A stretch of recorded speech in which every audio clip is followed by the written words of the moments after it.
Hello guys, welcome to our YouTube channel. So ਅੱਜ ਆਪਾਂ ਕਰਨ ਜਾ ਰਹੇ ਹਾਂ ਰਾਈਟਿੰਗ ਟਾਸਕ 1 ਪਾਈ ਚਾਰਟ। ਇਸ ਚੈਨਲ 'ਤੇ ਆਲਰੇਡੀ ਪਾਈ ਚਾਰਟ ਦੀ ਇੱਕ ਵੀਡੀਓ ਬਣੀ ਹੋਈ ਆ।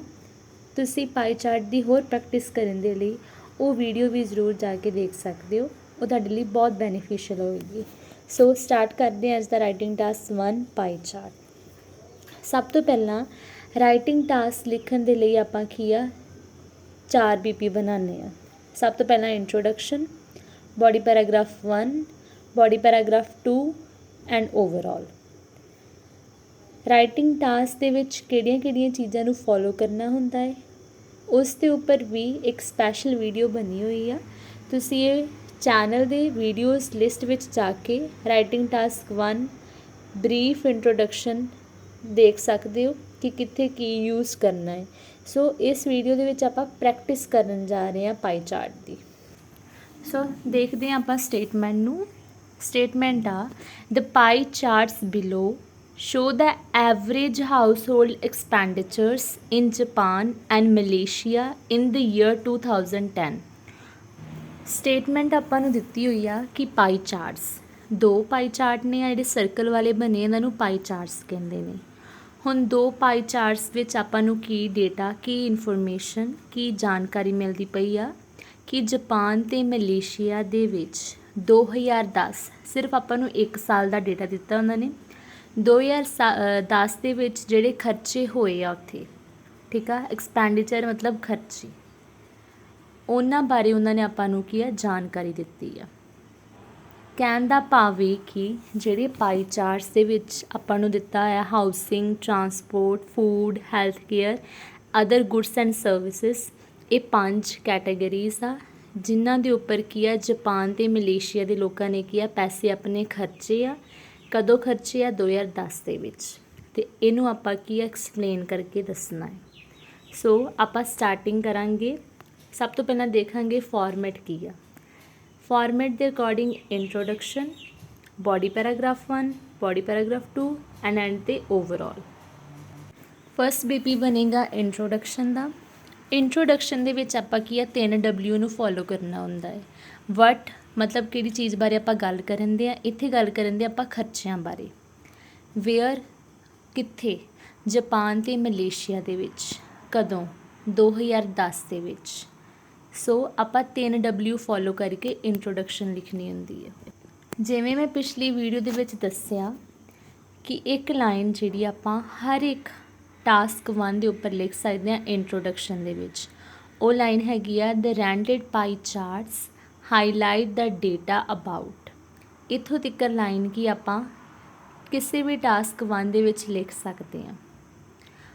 ਅਬਾਊਟ ਤੋਂ ਬਾਅਦ ਆਪਾਂ ਜੋ ਵੀ ਆਪਾਂ ਨੂੰ ਸਟੇਟਮੈਂਟ ਦਿੱਤੀ ਹੋਈ ਆ ਆਪਾਂ ਉਹ ਲਿਖਾਂਗੇ।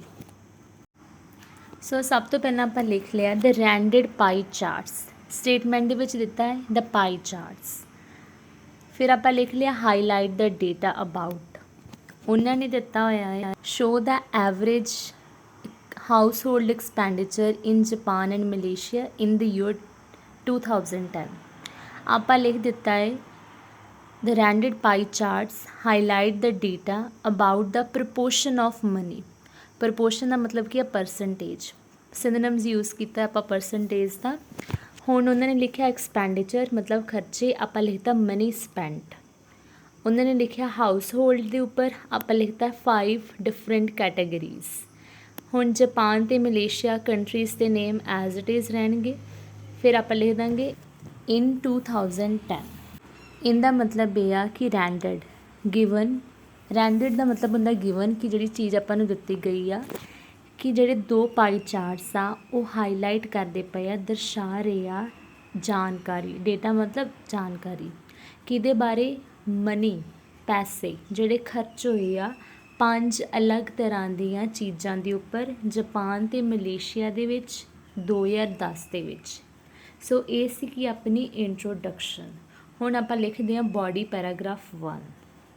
ਬੋਡੀ ਪੈਰਾਗ੍ਰਾਫ 1 ਦੇ ਜਦੋਂ ਆਪਾਂ ਸਟਾਰਟਿੰਗ ਕਰਦੇ ਹਾਂ ਆਪਾਂ ਇੱਕ ਕਨੈਕਟਰ ਲਗਾਉਣਾ ਹੁੰਦਾ ਹੈ। In detailed view comma as per the given information comma. ਇੱਥੋਂ ਤੱਕ ਕੀ ਆ ਤੁਸੀਂ ਹਰ ਇੱਕ ਟਾਸਕ ਦੇ ਵਿੱਚ ਇਹਨਾਂ ਜਿਹੜਾ ਕਨੈਕਟਰ ਇਹਨੂੰ ਲਿਖ ਸਕਦੇ ਹੋ। ਉਸ ਤੋਂ ਬਾਅਦ ਜਿਹੜੀ ਗਿਵਨ ਇਨਫੋਰਮੇਸ਼ਨ ਆਪਾਂ ਉਹਨੂੰ ਐਕਸਪਲੇਨ ਕਰਨਾ ਹੈ। ਇਨ 2010 2010 ਆਪਣੇ ਕੋਲ ਸਿਰਫ 1 ਸਾਲ ਆ, ਆਪਾਂ ਫਿਰ ਉਹਦੇ ਬਾਰੇ ਹੀ ਗੱਲ ਕਰਨੀ ਹੈ। Expenditure of other goods and services was highest among other items in Japan।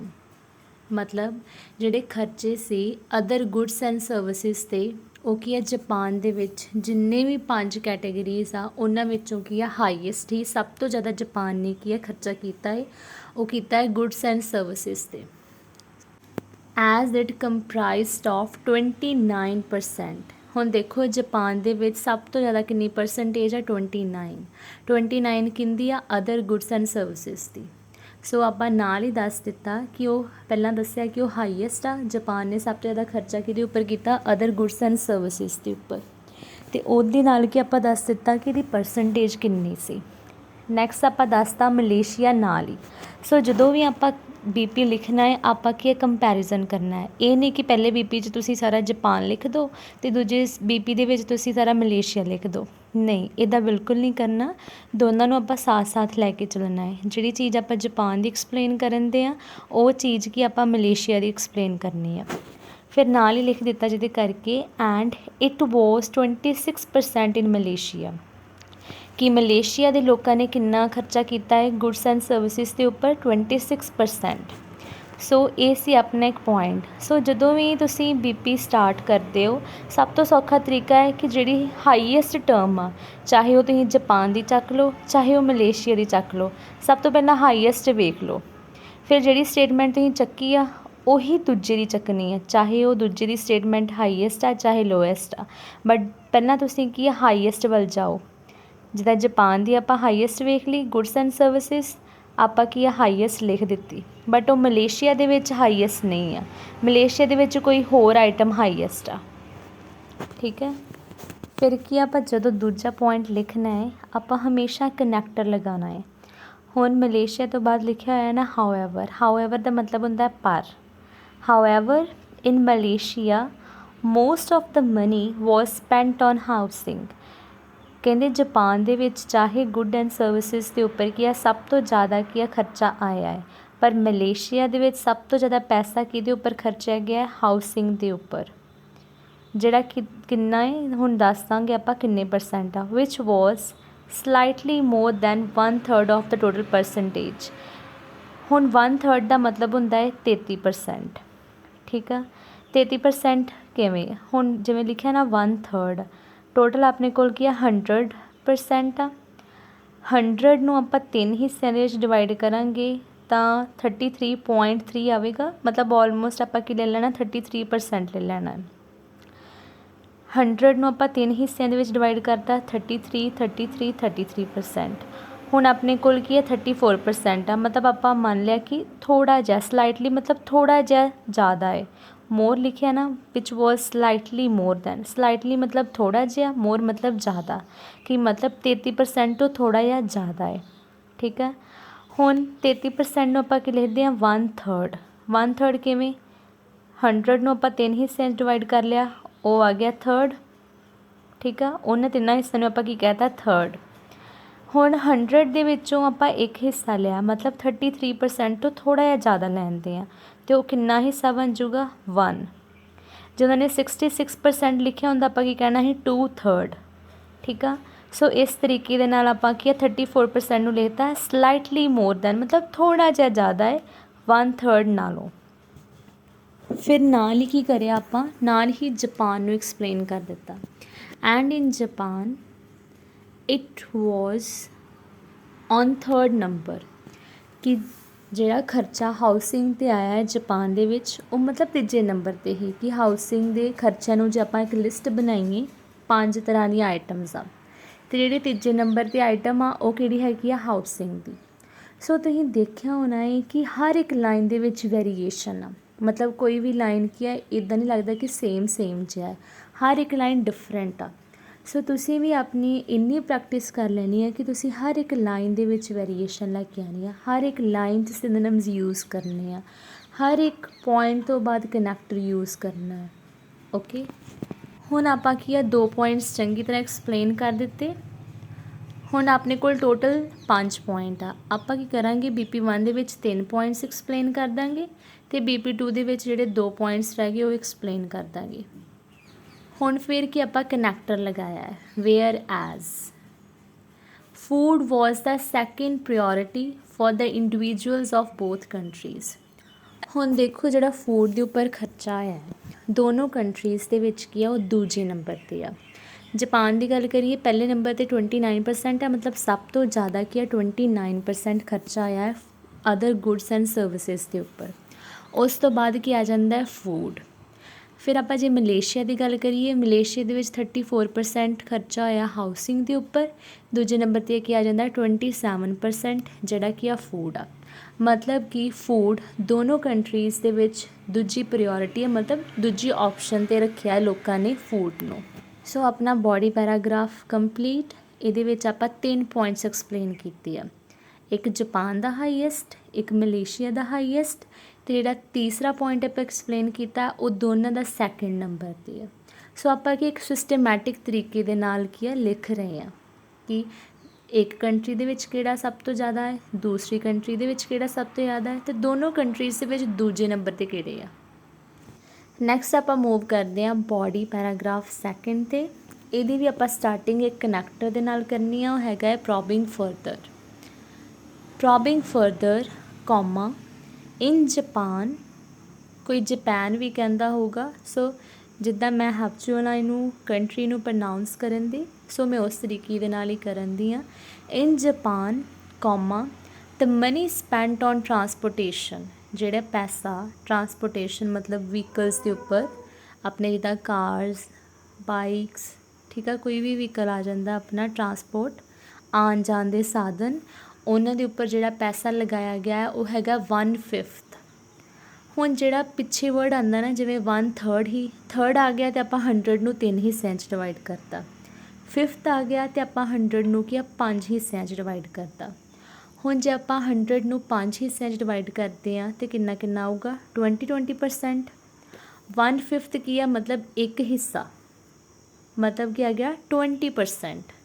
ਸਮਝ ਲੱਗੀ ਕਿ 100 ਨੂੰ ਆਪਾਂ 5 ਹਿੱਸਿਆਂ 'ਚ ਡਿਵਾਈਡ ਕੀਤਾ ਅਤੇ ਕਿੱਦਾਂ ਆ ਗਏ 20%, 20%, 20%, 20% ਅਤੇ 20%। ਹੁਣ ਉਹਦੇ ਵਿੱਚੋਂ ਇੱਕ ਹਿੱਸਾ ਲੈ ਲਿਆ, ਮਤਲਬ ਕਿੰਨਾ ਹੋ ਗਿਆ 20%।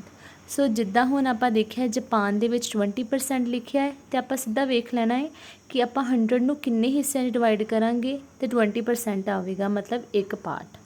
20% ਕੀ ਆ ਗਿਆ 1, ਅਤੇ ਕਿੰਨੇ ਹਿੱਸਿਆਂ 'ਚ ਡਿਵਾਈਡ ਕੀਤਾ ਆਪਾਂ 100 ਨੂੰ 5, ਸੋ ਆ ਗਿਆ 1/5। ਨਾਲ ਹੀ ਫਿਰ ਆਪਾਂ ਕੀ ਆ ਕੰਪੈਰੀਜ਼ਨ ਕਰ ਦੇਣਾ ਹੈ ਕਿ ਮਲੇਸ਼ੀਆ ਦੇ ਵਿੱਚ ਉਹ ਹਾਫ ਸੀ, ਮਤਲਬ ਹੁਣ ਜਾਪਾਨ ਦੇ ਵਿੱਚ 20% ਆ ਅਤੇ ਉਹਦਾ ਹਾਫ ਕਿੰਨਾ ਹੋਊਗਾ 10%, ਅਤੇ ਮਲੇਸ਼ੀਆ ਦੇ ਵਿੱਚ ਕਿੰਨਾ ਹੀ 10%।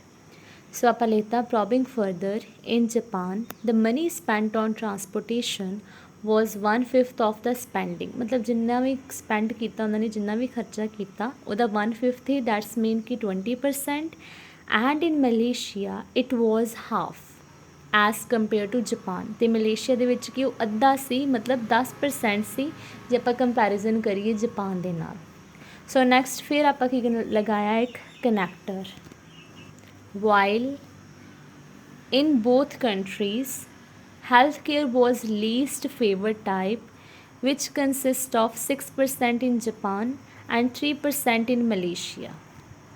ਵਾਈਲ ਦਾ ਮਤਲਬ ਜਦ ਕਿ ਦੋਨੋਂ ਕੰਟਰੀਜ਼।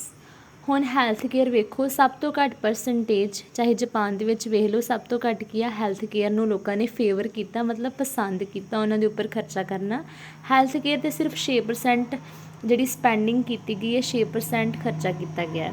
ਬਟ ਮਲੇਸ਼ੀਆ ਦੇ ਵਿੱਚ ਵੀ ਸੇਮ ਹੈਲਥ ਕੇਅਰ ਦੇ ਉੱਪਰ ਕੀ ਹੈ ਸਭ ਤੋਂ ਜ਼ਿਆਦਾ ਘੱਟ ਖਰਚਾ ਕੀਤਾ ਗਿਆ, ਉਹ ਹੈਗਾ 3%। ਸੋ ਆਪਾਂ ਲਿਖਤਾ ਕਿ ਦੋਨੋਂ ਕੰਟਰੀ ਦੇ ਵਿੱਚ ਹੈਲਥ ਕੇਅਰ ਨੂੰ ਬਹੁਤ ਲੋਕ ਘੱਟ ਫੇਵਰ ਕਰਦੇ ਆ, ਅਤੇ ਆਪਾਂ ਦੱਸ ਦਿੱਤਾ ਕਿ ਜਾਪਾਨ ਦੇ ਵਿੱਚ ਕਿੰਨੀ ਪਰਸੈਂਟੇਜ ਆ ਉਹਦੀ ਅਤੇ ਮਲੇਸ਼ੀਆ ਦੇ ਵਿੱਚ ਕਿੰਨੀ ਪਰਸੈਂਟੇਜ ਆ। ਸੋ ਇਹੀ ਆਪਣਾ BP2 ਲਾਸਟ 'ਤੇ ਆ ਗਿਆ ਓਵਰਆਲ। ਓਵਰਆਲ ਦੇ ਵਿੱਚ ਆਪਾਂ ਹਮੇਸ਼ਾ ਹਾਈਐਸਟ ਲੋਐਸਟ ਲਿਖਣਾ ਹੁੰਦਾ ਹੈ। ਇਹਦੇ ਵਿੱਚ ਆਪਾਂ ਕੁਛ ਵੀ ਮੈਥ ਦਾ ਯੂਜ਼ ਨਹੀਂ ਕਰਨਾ ਹੁੰਦਾ, ਚਾਹੇ ਉਹ ਈਅਰ ਆ ਚਾਹੇ ਉਹ ਪਰਸੈਂਟੇਜ ਆ, ਮਤਲਬ ਮੈਥ ਆਪਾਂ ਲਿਖਣਾ ਹੀ ਨਹੀਂ ਆ। ਓਵਰਆਲ ਮੇਨ ਐਕਸਪੈਂਡੀਚਰਸ, ਮਤਲਬ ਸਭ ਤੋਂ ਜ਼ਿਆਦਾ ਮੇਨ ਖਰਚਾ ਕਿੱਥੇ ਹੋਇਆ ਦੋਨੋਂ ਕੰਟਰੀਜ਼ ਦੇ ਵਿੱਚ ਵਰ on goods and services, food and housing. ਹੁਣ ਇਹ ਕੀ ਆ, ਤਿੰਨੋਂ ਹਾਈਐਸਟ ਹੀ। ਹੁਣ ਆਪਾਂ ਜੇਕਰ ਆਪਾਂ ਗੱਲ ਕਰੀਏ ਕਿ ਆਪਾਂ ਸਿਰਫ ਇੱਕ ਹੀ ਹਾਈਐਸਟ ਲਿਖ ਦਿੰਦੇ, ਬਟ ਜਾਪਾਨ ਦੇ ਵਿੱਚ ਹਾਈਐਸਟ ਵੱਖਰਾ ਹੈ, ਮਲੇਸ਼ੀਆ ਦੇ ਵਿੱਚ ਵੱਖਰਾ ਹੈ। ਸੋ ਆਪਾਂ ਕੀ ਕੀਤਾ, ਤਿੰਨ ਪਹਿਲੇ ਹਾਈਐਸਟ ਚੱਕ ਲਏ, ਗੁੱਡਸ ਐਂਡ ਸਰਵਿਸਿਜ਼, ਫੂਡ ਅਤੇ ਹਾਊਸਿੰਗ।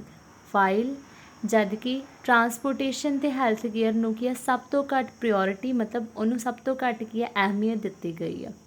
ਸੋ ਇਹ ਸੀ ਆਪਣਾ ਸਾਰਾ ਰਾਈਟਿੰਗ ਟਾਸਕ 1 ਪਾਈ ਚਾਰਟ। ਹੁਣ ਜਦੋਂ ਤੁਸੀਂ ਲਿਖਣਾ ਹੈ, ਆ ਜਿਹੜੇ ਹੈਡਿੰਗਸ ਦਿੱਤੇ ਹੋਏ ਨਾ ਮੈਂ, introduction, body paragraph 1, body paragraph 2, overall, ਇਹ ਕੁਛ ਨਹੀਂ ਲਿਖਣਾ, ਸਿੱਧਾ ਤੁਸੀਂ ਕੀ ਲਿਖੀ ਜਾਣਾ ਹੈ। ਓਕੇ, ਇਹਨਾਂ ਨੂੰ ਕੁਛ ਮੈਂਸ਼ਨ ਨਹੀਂ ਕਰਨਾ, ਇੱਕ ਇੱਕ ਲਾਈਨ ਛੱਡ ਕੇ ਹਰ ਇੱਕ ਬੀਪੀ ਤੋਂ ਬਾਅਦ ਤੁਸੀਂ ਦੂਸਰਾ ਬੀਪੀ ਸਟਾਰਟ ਕਰ ਦਿਆ। ਸੋ ਇਹ ਸੀਗਾ ਆਪਣਾ ਰਾਈਟਿੰਗ ਟਾਸਕ। ਜੇ ਤੁਹਾਨੂੰ ਕਿਤੇ ਵੀ ਕੋਈ ਡਾਊਟ ਆ ਤੁਸੀਂ ਕਮੈਂਟ ਕਰ ਸਕਦੇ ਹੋ, ਤੁਹਾਨੂੰ ਉਹਦਾ ਆਨਸਰ ਜ਼ਰੂਰ ਮਿਲੇਗਾ। ਸੋ ਇੱਦਾਂ ਦੀਆਂ ਹੋਰ ਵੀਡੀਓਜ਼ ਦੇਖਣ ਦੇ ਲਈ ਸਾਡੇ ਚੈਨਲ ਨੂੰ ਸਬਸਕ੍ਰਾਈਬ ਕਰ ਲਓ। Thanks for watching and have a good day.